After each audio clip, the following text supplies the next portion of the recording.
Bingo. So it's been almost exactly 1 year since I first went to look at this Carnival ride out in a snow-covered field in south central Pennsylvania. And since bringing it home here, we've done quite a bit of work on it. I thought today might be a good time to look back over what we've done, show you some new things that I've gotten done, and talk about where we need to go in the future. Once we got the ride to my house, we needed to wait for the weather to warm up a bit. It was still in the middle of winter, but once it did warm up, my son-in-law and my grandson, we went in and tore the whole thing apart. So for the first couple of weeks, I focused mainly on things that I could work on in my workshop, things that I could take off the ride and bring into repair. We pulled the motor, brought it into the shop, replaced all the bearings, gave it a new paint job, and seems to be as good as new. If you're just discovering this channel for the first time, this is going to be a great way for you to get up and running with where we are on this project. And if you've been following from the very beginning, well, I've got some new stuff that I've accomplished, and I'm also trying to include some footage of the older stuff that I didn't use the first time, so you're going to get to see things from a different angle. We also pulled the right angle gearbox and did the same there. Replaced all the seals, replaced all the bearings, and gave it a new paint job. Curious just to get a look inside of this, make sure that it's not full of water. Just a little bit rusty.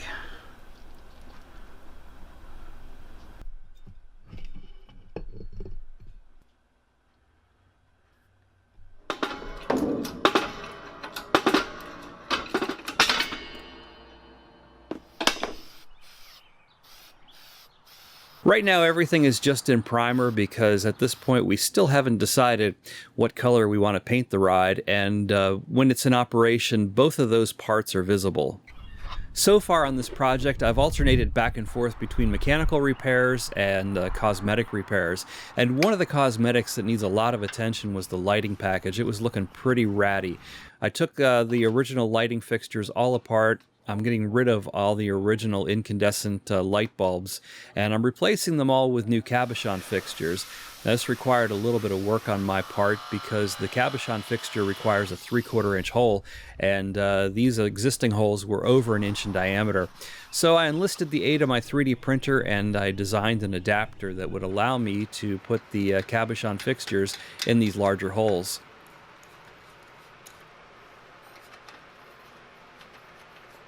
Speaking of mechanical repairs, one of the largest was the central drive shaft. There was a lot of slop in the top, and I needed to take it apart to find out why, except when I went to take it apart, I realized that the entire shaft from top to bottom had been welded solid as a single unit, and there was no way to get it apart. This mess down here does not seem original to me.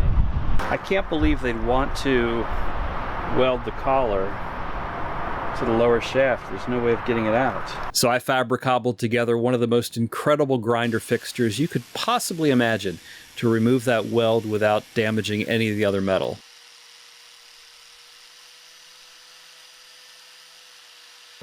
They are cracked all the way around.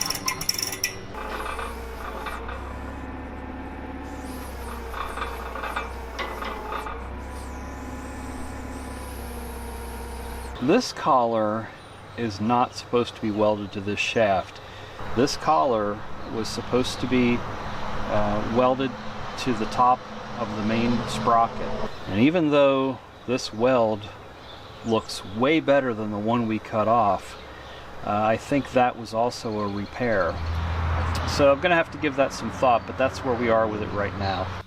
So once we got the shaft out, notice there was a lot of damage to the upper bearing journal, and truthfully I'm not sure if there was ever actually a bearing in there, but it became my mission to put a bearing in there. Now, one of the problems that I keep running into in this project is that I have quite a bit of nice tooling here in the shop, but most of it is just a little bit too small for this job. My lathe is too small, my mill is too small, my press is too small. Everything is just a little bit undersized for the job that I'm trying to give it. After some thought, I realized I could probably fit the shaft in my lathe if I had a steady rest, but I don't have a steady rest. So I spent about a month designing and then building a steady rest that would allow me to put the shaft in my lathe.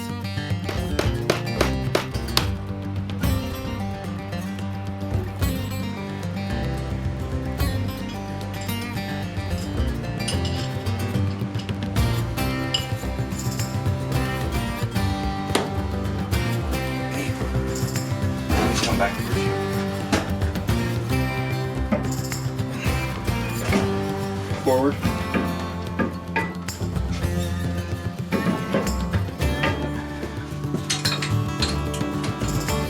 Is it going to cut it off? We're going to cut this piece off here. Okay. Get rid of that. Okay.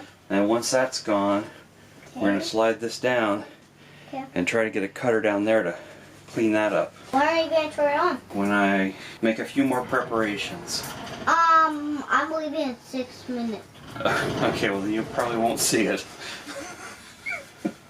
Alright, cool.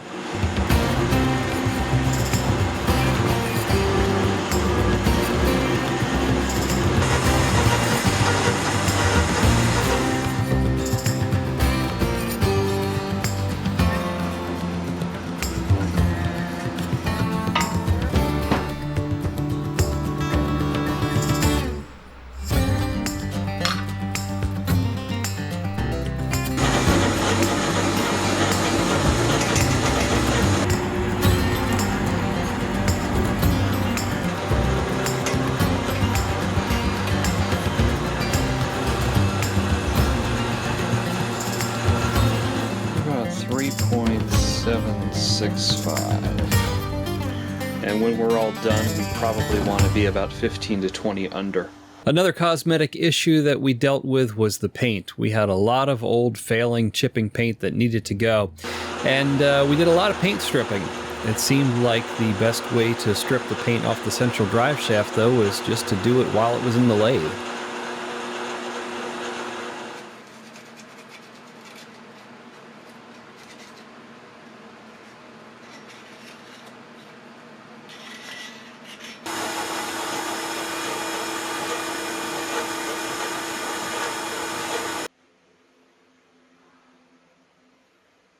Spent a bunch of time stripping paint on all of the parts, including the tower. Finally decided that I needed to break down and buy a Sandblaster, but as is normal for me, I just couldn't go out and buy a Sandblaster. I had to get myself a broken one to fix. Another mechanical issue I faced was the bearing inside of the main drive sprocket. Now both the bearing and the shaft it ran on, they were really scored up. The top of the bearing, it just fell out, but the bottom of the bearing would not come out with any of the tools that I threw at it here in the shop.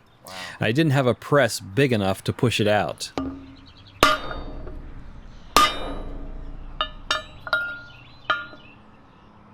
Let's see if I have one that'll fit this.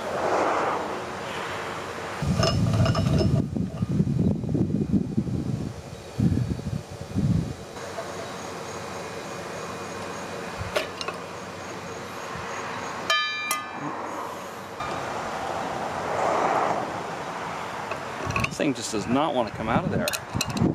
As luck would have it, I was traveling down to the Tifton, Georgia area, which is home to a fairly well-known YouTuber named Keith Rucker.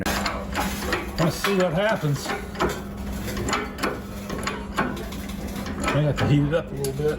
No, it's gonna come. He has a channel, vintagemachinery.org, and he does a lot of machine shop stuff. I sent him a message saying, hey, I got this bearing I can't push out. Do you have any thoughts? And he offered up the press at the Georgia Museum of Agriculture, where we went and pressed it out with no problem. It's not hard. It's just this jack don't move much per stroke. It's got air over hydraulics. If I was smart, I'd go get an inner hose out of it, but it'd take longer to run the air hose than it'll take to do it. Bingo. I really didn't take a lot of footage of this, but Keith was a great host, and I really appreciate him opening up the shop there for me and getting that pressed out. So back to the cosmetics. Very early on in this project, I discovered a ride brochure, and I noticed that the front of every car used to have a hood ornament. This seemed like an element that I would like to reproduce in this restoration. Doing a bit more research, I discovered that they are now antiques and they're incredibly expensive, so I purchased one with the hopes of reproducing it.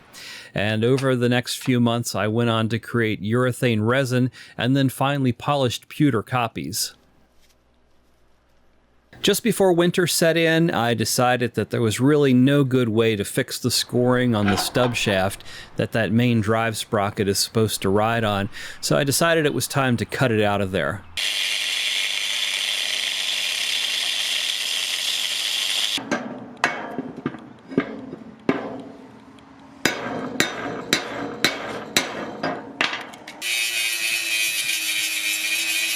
So we're going to have a lot of machining coming up in the very near future. I got a hold of some bronze to make a new bushing for the top of the drive shaft.